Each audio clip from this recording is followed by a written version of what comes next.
নমস্কার বন্ধুরা, মল্লিক্স কিচেনে সবাইকে স্বাগত।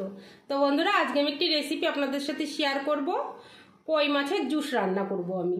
তো দেখুন বন্ধুরা, কিভাবে আমি কই মাছের জুস রান্না করি, পুরো ভিডিওটা দেখার জন্য অনুরোধ রইল। তো চলুন বন্ধুরা শুরু করি।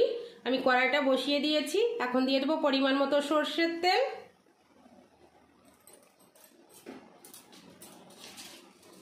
একটা শুকনো লঙ্কা, দুটো তেজপাতা,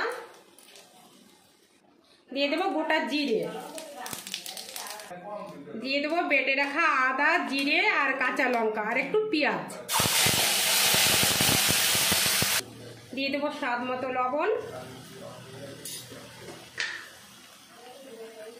পরিমাণ মতো হলুদ গুঁড়ো দিয়ে আমি ভালো করে মশলাটা কষিয়ে নেব। মশলাটা ভেজে নিয়েছি, এখন দিয়ে দেবো পরিমাণ মতো জল। তো বন্ধুরা, এই মাছের ঝোলে একদমই রসুন দেবেন না, রসুন দিলে খেতে ভালো লাগবে না।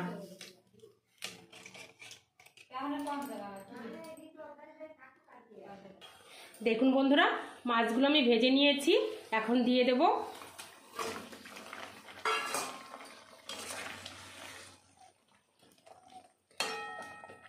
মাছগুলো আমি আগেই ভেজে তুলে রেখেছিলাম।